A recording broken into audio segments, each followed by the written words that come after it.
And so we come to part 3, final part of the trilogy, the return of the king of my YouTube videos. I mean, it's not that deep, is it? But for those who are returning, welcome back. I really appreciate your support. And for those who haven't seen part 1 and part 2, go watch that, because this video will make a little bit less sense without it. I mean, you could still watch it if you're a mad lad who doesn't care about the rules, but it would be better if you watched it first. All right, without further ado, let's get started. All right, up until now, I feel like I've been talking about things that are literally world-breaking. Okay, really big problems that genuinely affect the world. Starting from here on, I'm just going to be a bit of a hater. I'm going to be honest. You might have thought I was being a bit of a hater before, but like at least I was talking about important stuff. Now I just want to talk about stuff that isn't world-breaking, but itches the part of my brain that needs answers. For example, why are there so many different ways of teleporting in Harry Potter? Flue powder, why? You can apparate, why would you do that and get covered in soot at the same time? Especially the Weasleys, who constantly complain about being poor, but then spend money on a teleportation magic, even though they can teleport for free. You can apparate with other people, like it might require a few trips, but it does feel like a waste of money. And more importantly, like, what if you have an accent? I mean, this isn't Siri, this isn't some minor inconvenience. I mean, how many times have you been misunderstood by Alexa? Harry went to the wrong place by saying the wrong thing. What if you're Scottish? What if you're Indian? God knows where you're going to come out, and if you can't apparate, then you're stuck there. The port key I can kind of justify because, like, if you don't know the destination, it makes sense to have something that takes you to that destination, like the Quidditch World Cup. They want to keep certain locations a secret so everyone doesn't just apparate in. Speaking about Quidditch, there is a section later where I go over the positives of Harry Potter World, because it's not all bad, there are a lot of positives, but I'm going to add it here because I think it's relevant. I think we're all so used to the idea of Quidditch that we've forgotten how, like, actually genius it is. J.K. Rowling took the concept of witches on brooms, a classic stereotype, and turned it into a sport. That is incredibly impressive. She then proceeded to ruin it by making the whole game completely pointless apart from the Seekers. We have only ever seen one game not ended in victory by the Seeker, and it was the World Cup. The snitch is 150 points, okay? 10 points per goal, which means 15 points. Do you know how terrible your team has to be 150 points down? Imagine in football, your team is winning 14-0, you're celebrating, and suddenly they lose because the tiniest man on their team caught the mascot dog. How annoying would that be? Do you know what it is? It gives me the same energy of when you were in school and the other team has been losing the whole day, and then they just throw the ball down, go, next goal wins. Like, yeah, you might score the next goal, but like, is that satisfying? Who cares? You lost, all right? Team strategy, take out the Seeker. As soon as the game starts, take out the Seekers. Practically a guaranteed win. Even if you're a couple goals behind, if you've only got one Seeker, you're golden. And this also goes back to my point of school safety. Me as a grown-ass man, I need a license to drive a motorcycle, which is 2-dimensional. But these kids be getting on Bullet Bill and flying around with no protection. Yeah, they've got healing magic. We've seen them repair broken bones and stuff, but like, I don't think you'd get a chance to heal when a bowling ball going 19 miles an hour hits you and you fall like 12 feet on the ground. Like, what are they healing? Your misshapen corpse? It's not a resurrection spell, it's a healing spell, but you instant death, I think. And also, how is there a monopoly on sports in Quidditch? There's no dueling games, there's no transfiguration games where who can make the most beautiful cup. Hell, I mean, I'd like to play Yu-Gi-Oh in the Harry Potter world. They've got chess pieces that come to life. Imagine Yu-Gi-Oh where you could summon monsters. Like the anime, that would be bloody sick. But no, just Quidditch. Next point. Owls are stupid. Don't get me wrong, super cute animals. And Hedwig is the OG familiar. Not hating on the man. But you're telling me in a world with phones, fireplace, calls, teleportation magics, I'm gonna whip out a Quirrell and write on a piece of paper that goes to a bird to send it out. I am not keeping a pet to send a text. You can't send texts or apparate in Hogwarts. I understand that.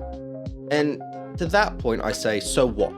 It's one building, one school in the entire world, and you're gonna let it dictate your whole culture? I don't think so.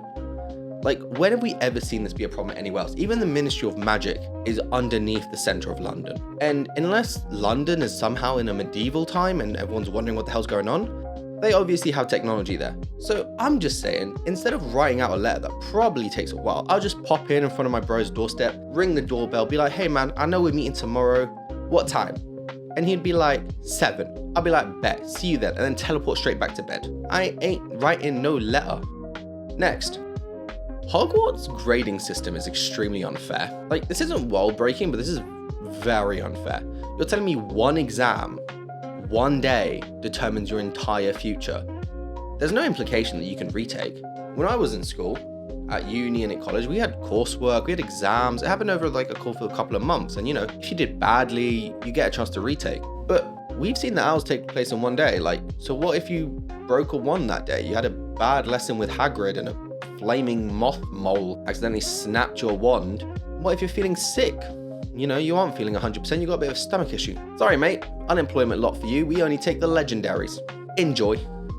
Next point is, why are the pipes in Harry Potter so massive?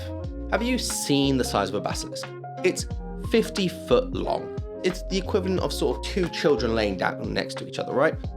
Have you seen the pipes at your house? They are no thicker than your arm. Don't get me wrong, I've seen the feast they have at Hogwarts, so I'm sure their bathrooms are working overtime. But still, one word, excessive. And you might be like, oh, Slytherin planned it the whole time. To that I say, and none of the other ones looked at the blueprints. Like, you're telling me none of them are like, yo, Salazar, quick word please. Do you mind real quickly explain to me why we're losing 30% of our infrastructure space to pipes large enough for a gigantic snake? We might need to fire our architect. Also, what is this blacked out area at the bottom? Did you add another room in the underground? Why are you putting your students in the dungeons and now further underground there's a blacked out area? Are you okay? You understand that children need sunlight? You're being a bit sus, mate. Next point. In the Potter world, wands are weaker than guns. And I'm not talking about like the really creative magic or like in terms of life usefulness. I'm talking about fighting, alright? Like Voldemort and Dumbledore, yeah, they're like throwing glass shards at each other and creating water snakes, but like most of the wizards we've seen shoot spells. Balls of light that are slower than bullets and seem to be very dodgeable. Expelliarmus, Harry's favorite spell, I could beat that with a Nintendo Wii strap on my wand. Go on, send it flying. It's back. There we go. I did what Voldemort couldn't. I figured out a way to beat Harry Potter. Now, all I'm saying is, we've seen that spells are like physical things, right? When you shoot a spell and it hits an object, it doesn't go through the object to hit your target, it hits the target. That's why when you hide behind something like a block of cement, it's gonna hit the block of cement. In that case, I am going into every single magic battle with a SWAT riot shield. Like, yeah, the spell might send me flying away because it's kind of explosive when it hits something, but like, I'm alive. But I'm getting in a tank. Avada Kedavra, me out of this tank, mate. Good luck. Ain't happening. Or, snipe him. Hire a sniper from 50 feet away. They're still people. It's easy. Next point. There should be way more curses that are forbidden. I understand that the 3 forbidden curses are evil as hell, but there are so many other curses. For example, you're telling me that a spell that creates a giant flaming snake is not forbidden? Do I look like a dungeon hunter to you? I am not fighting that thing. And what justification can you possibly say that you're using it not for murder? Oh, no, this isn't a murder spell. This is my gardening snake spell of eternal fire. It helps me burn the autumn leaves and gets rid of weeds. No, it's death. Obliviation should be forbidden. It's the spell that gets rid of memories. It is a moral nightmare. These people be erasing memories left and right. And how does it work? Do the memories get replaced? So like, does the magic automatically choose what the memory is? But like, what if you're in the middle of something really important and you see magic accidentally? Like, you're proposing to your girl. Such a beautiful, special moment that you've been planning for weeks, maybe months. Now all of your work has culminated into this one instant of bliss. And then a pixie comes and lands on your shoulder. That memory is now going to be replaced by a simulation of magic. That's immoral. And if it does erase your memory, what if you are in the middle of something important? Like, what if I'm putting a Rolex into a safety deposit box? That's gone. I'm 20k down now and I can't find the watch because I don't have any memory of where I put it. Mate, I can't find my smartwatch right now. Do you know how pissed I would be if I couldn't find my Rolex? I mean, I don't have a Rolex, but a man can dream. The next part isn't a nitpick or a complaint I have against the books. This is a personal beef I have with one of my friends. But, this is my YouTube video and he doesn't have one, so this will be my chance to run.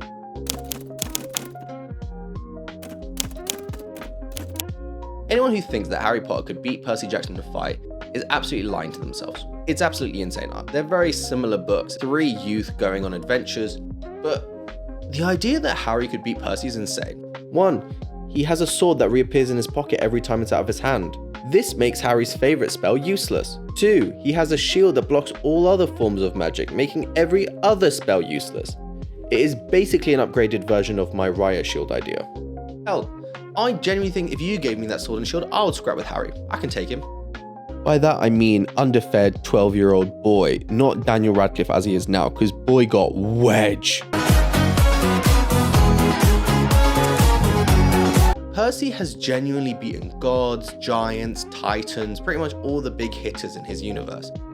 He is God. He can heal with water, control water like Aquaman, create hurricanes and earthquakes. Harry Potter just ain't winning that fight. He doesn't even have the battle experience. In fact, I challenge anyone to try and prove me wrong. Go to the comments and explain to me how and why Harry wins, and I will explain to you why you're just wrong. And I'm always right. I have spent the last more than a few minutes now, hating on the Harry Potter world. So I just kind of wanted to end on a positive note, because there are definitely positives of the Harry Potter world. There is a reason why it became so famous and so popular and so beloved. And while I do have my problems with it, I can also appreciate a lot of the things that the world brings.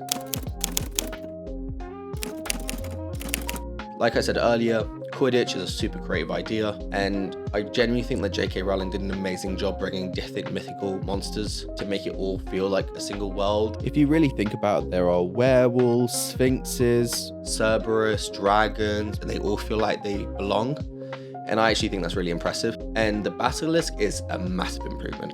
I don't think people actually know what a basilisk is meant to look like, because everyone always thinks they're Harry Potter. They're chickens, okay?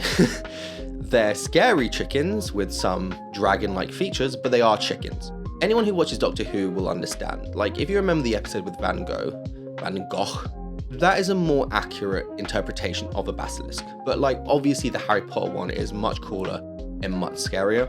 Part of me is kind of sad that we'll never get to see Harry Potter fight with a giant chicken, like wielding a sword. But I decided to use AI magic to try and reimagine the scene, so I'm going to put it on the screen now. And you know what? I think I've changed my mind. I think this looks incredible, and I think they should redo the whole movie to make it more lore accurate.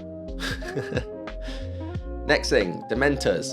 I know that J.K. Rowling suffered from depression and she wanted them to be sort of a representation of that, and you know what? I think she nailed it. They're incredibly creepy, intimidating, and proper scary, especially their first introduction with like the hand and the cold air. And what I really like is that you've never seen anyone beat it. You've seen them hold it at bay with the Patronus charm, but you've never actually seen anyone beat it. And I think as someone who's suffered from depression, it can feel like that at times, where you feel like you're never going to beat it. You just find light in your life that keeps it at bay, find reasons to keep moving forward and find reason to be happy. And I really like that.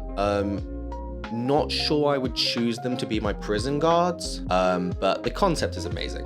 Finally, I think that the reason why Harry Potter is so popular around Christmas time is that the magic world really amplifies the magic of Christmas. Christmas time has always been a magical time, and the old building, the animals, the snow, like the big Christmas dinner, I can see why people love watching it during Christmas. And to be honest, if I was going to watch anything around Christmas time, it'd probably be like this to put me in the mood, apart from The Grinch.